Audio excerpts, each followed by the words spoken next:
കുഞ്ഞിച്ചോ സുഹൃത്തുക്കളെ, ഞാൻ നിങ്ങളുടെ സ്വന്തം എക്സ്ട്രാ കോമിക്. നമ്മൾ നോക്കാൻ പോകുന്നത് വൺ പീസിന്റെ ചാപ്റ്ററായുള്ള 1142ന്റെ മലയാളം മാങ്ക എക്സ്പ്ലനേഷൻ ആണ്. സോ വീഡിയോയിലേക്ക് കിടക്കുന്നതിന് മുമ്പ് നമ്മുടെ പേജ് ഒന്ന് സബ്സ്ക്രൈബ് ചെയ്ത് വെക്കാനും അതേപോലെ നിങ്ങളുടെ ഫ്രണ്ട്സിന് ഒന്ന് റെക്കമെൻഡ് ചെയ്യാനും മറക്കണ്ട. പിന്നെ നിങ്ങൾ ഈ പേജിൽ ആദ്യമായിട്ടാണ് വരുന്നെങ്കിൽ നമ്മുടെ പ്ലേലിസ്റ്റ് ഒക്കെ എന്തായാലും ചെക്കൗട്ട് ചെയ്തൊക്കെ എല്ലാത്തിനും ലിങ്ക് ഞാൻ നമ്മുടെ ഡിസ്ക്രിപ്ഷൻ ബോക്സിൽ ഇട്ടിട്ടുണ്ട്. വൺ പീസിന്റെ വീഡിയോ അല്ലേ, ചെറിയൊരു ടാർജറ്റ് വെച്ചാലോ. വെറും 1500 ലൈക്സ് ആണ് ഈ വീഡിയോക്ക് ഞാൻ വെക്കുന്ന ടാർജറ്റ്. നിങ്ങൾ വൺ പീസ് ഫാൻസ് ആയിട്ട് എല്ലാവരും കൊണ്ടൊന്ന് വിചാരിച്ചു കഴിഞ്ഞാൽ വളരെ സിമ്പിൾ ആയിട്ട് തന്നെ അച്ചീവ് ചെയ്യാവുന്നതേ ഉള്ളൂ. സോ ഇനിയൊന്നും ഞാൻ ടൈം എന്തായാലും വേസ്റ്റ് ചെയ്യുന്നില്ല, നമുക്ക് നേരെ വീഡിയോയിലേക്ക് കിടക്കാം. ചാപ്റ്ററിന്റെ പേര് ദി തിങ് ഐ ഫൈൻഡ് സ്കേരിയും അതേപോലെ ചാപ്റ്ററിന്റെ കവർ പേജിന്റെ അടുത്ത് യാമറ്റോ അവസാനം കളത്തിലേക്ക് ഇറങ്ങിയിട്ടുണ്ട്. അങ്ങനെ ചാപ്റ്റർ തുടങ്ങാൻ നിർത്ത് ഒരു വലിയൊരു പാമ്പ് നമ്മുടെ സ്കൂളിലേക്ക് എത്തിയിട്ടുണ്ട്. പിള്ളേരൊക്കെ കിടന്ന് കാറ് വേണം മിസ്സേ രക്ഷിക്കണമെന്ന് പറഞ്ഞുകൊണ്ട്. കാര്യം അവർക്ക് വലിയ പാമ്പിനെ കണ്ടിട്ട് നന്നായിട്ട് പേടി വരുന്നുണ്ട്. പെട്ടെന്ന് തന്നെ അവിടുത്തെ മാക്സ് സാറുള്ള മിസ്റ്റർ ബെറിഡ് നമ്മുടെ ഓഫീസ് റൂമിലേക്ക് കയറി ചെല്ലുന്നു. എന്നിട്ട് പറയുന്നുണ്ട്, പെട്ടെന്ന് തന്നെ ഒരു എമർജൻസിയാണ്, റിലം ഓഫ് ഡെഡിൽ നിന്ന് ഒരു വലിയൊരു മോൺസ്റ്റർ ഇവിടേക്ക് വന്നിട്ടുണ്ട്. ആ സ്കൂളിലെ പ്രിൻസിപ്പലുള്ള മിസ്റ്റർ കീബെ അതേപോലെ മിസ് ആൻജി ഞെട്ടുന്നുണ്ട്. ഇതേ സമയത്തായിട്ട് ഒരു പയ്യൻ അവിടെ താഴ്ത്തി വീണ് കിടക്കാൻ അടുത്ത് അവന്റെ അടുത്തേക്ക് ഈ പാമ്പ് പെട്ടെന്ന് തന്നെ വരും. മാറി നിൽക്കണമെന്ന് പറഞ്ഞുകൊണ്ട് പെട്ടെന്ന് ഒരു വലിയൊരു ചുറ്റികയും പിടിച്ചിട്ട് ആ പാമ്പിന്റെ നേരെ ഒരാൾ ഓടി ചെല്ലുന്നുണ്ടായിരുന്നു. എന്നിട്ട് ആ പാമ്പിനെ അടിച്ച് മുകളിലേക്ക് വിടുകയും ചെയ്യും. ഇതേ സമയത്ത് തന്നെ നമ്മുടെ സോള് മേളിൽ കൂടെ ഓടി വരുന്നുണ്ടായിരുന്നത്. പുള്ളിക്കാരൻ നേരെ വന്നിട്ട് ചാടിയിട്ട് പറയുന്നുണ്ട്, കീബ ഞാൻ കുറച്ച് താമസിച്ചു പോയി, പക്ഷേ ഈ കാര്യം ഞാൻ നോക്കിക്കളെന്ന് പറഞ്ഞിട്ട്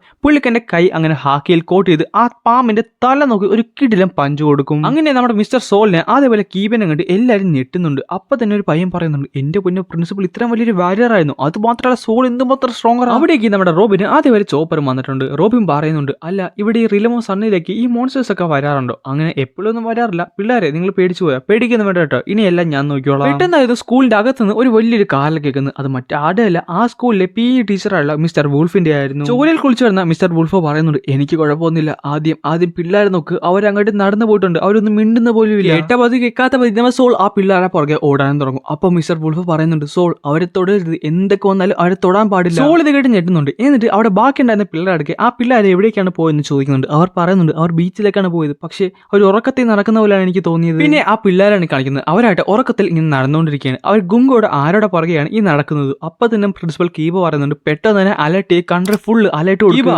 കൺട്രി ഫുൾ അലർട്ട് കൊടുക്കേണ്ട കാര്യമുണ്ടോ? അപ്പൊ തന്നെ കീബ പറയുന്നുണ്ട്, സോൾ നീ ഒന്നുകൂടെ ആ ഫോറസ്റ്റിലേക്ക് ഒന്ന് നോക്കി. സോളിനെ കണ്ടിട്ട് വിശ്വസിക്കാൻ സാധിക്കുന്നില്ലായിരുന്നു. അതേ സമയത്ത് തന്നെ അങ്ങനെ കൺട്രി ഫുൾ അലർട്ടും കൊടുക്കുന്നുണ്ട്. അതായത് അവരുടെ ഫ്രണ്ട് ഇക്കോലധികം മോൺസ്റ്റേഴ്സ് ആണ് നിൽക്കുന്നത്. എന്നാൽ ആ സമയത്ത് തന്നെ അവിടെ ബാക്കിയുണ്ടായിരുന്ന എല്ലാ പിള്ളേരും ഉറക്കത്തിലേക്ക് മയങ്ങി വീഴുവാണ്. അവരാരും എഴുന്നേക്കുന്നില്ല. അപ്പൊ തന്നെ നമ്മുടെ ചോപ്പർ പറയുന്നുണ്ട്, സോൾ എന്നെ താഴെ നിർത്തി, ഞാൻ അവരൊന്ന് എക്സാമിൻ ചെയ്യാം. അവിടുന്ന് നമ്മുടെ ലോക്കിയിലേക്കാണ് പോകുന്നത്. ലോക്കി പറയുന്നുണ്ട്, നീയൊക്കെ എന്തുവാണ് വിചാരിച്ചത്? കുറച്ച് സ്റ്റോൺസ് കൊണ്ട് എന്നെ പിടിച്ചിവിടെ കെട്ടിയിടാൻ പറ്റുമെന്നാണ്? ഒരു കാര്യം ഞാൻ പറഞ്ഞേക്കാം, എന്റെ ഈ അവസ്ഥയിലാണെങ്കിൽ കൂടിയും എനിക്ക് ഈ നാട് വളരെ സിമ്പിൾ ആയിട്ട് എന്നെ നശിപ്പിക്കാവുന്നതേ ഉള്ളൂ. എന്റെ ദേഷ്യം ഞാൻ പുറത്തിറങ്ങി കഴിഞ്ഞാൽ ഇവിടെ മുഴുവൻ ചുട്ട് ചാമ്പലാവും. നിനക്കറിയാലോ എൽബുഫിലെ ഏറ്റവും വലിയ വീക്ക്നെസ് എന്നാണ്. ദേഷ്യം വന്ന ലോക്കി പെട്ടെന്ന് പുള്ളിക്കന്റെ റാഗ്നർ എടുത്തിട്ട് അവിടെ ഉണ്ടായിരുന്ന ആഡം സ്ട്രീ നോക്കി ഒരു വലിയൊരു ഇടി വെച്ച് കൊടുക്കുന്നുണ്ട്. പെട്ടെന്ന് മുകളിൽ നിന്ന് താഴത്തേക്ക് ഇടിമിന്നലേറ്റ് അവിടെ മുഴുവൻ തീ പിടിക്കാൻ തുടങ്ങും. പാർട്ടി ചെയ്തുകൊണ്ടിരുന്ന എല്ലാവർക്കും തന്നെ എന്തൊരു പ്രശ്നം ഉണ്ടെന്ന് മനസ്സിലായി. കാര്യം നേരത്തെ ഹോണും കിട്ടും, അത് മാത്രമല്ല ഇപ്പൊ തീയും പിടിച്ചിരിക്കുന്നു. അത് കഴിയുമ്പോൾ നമ്മുടെ ആങ്കറാണ് കാണിക്കുന്നത്. പുള്ളിക്കാരി നന്നായിട്ട് കഥക്കുന്നുണ്ട്. എന്നിട്ട് പറയുന്നുണ്ട്, പ്രിൻസിപ്പൽ എനിക്ക് അവരെ മനസ്സിലായി, അവരാരൊക്കെയാന്ന് മനസ്സിലായി, ആ നേരത്തെ കണ്ട ആ മോൺസ്റ്റേഴ്സ് ആരൊക്കെയാന്ന് എനിക്കറിയാം. അവിടുന്ന് ഒരു ഫ്ലാഷ് ബാക്കിലേക്കാണ് പോകുന്നത്. അതായത് നമ്മുടെ ആങ്കെ പണ്ട് പിള്ളേരെ പഠിപ്പിക്കുന്ന ടൈമിൽ അവരുടെ ഏറ്റവും വലിയ പേടി എന്താണെന്ന് വരക്കാൻ പഠിപ്പിച്ചു കൊടുത്തിരുന്നു. അവർ പലരും പ്രേതത്തിനെ, ലോക്കിനെ, നിക്കിനെ,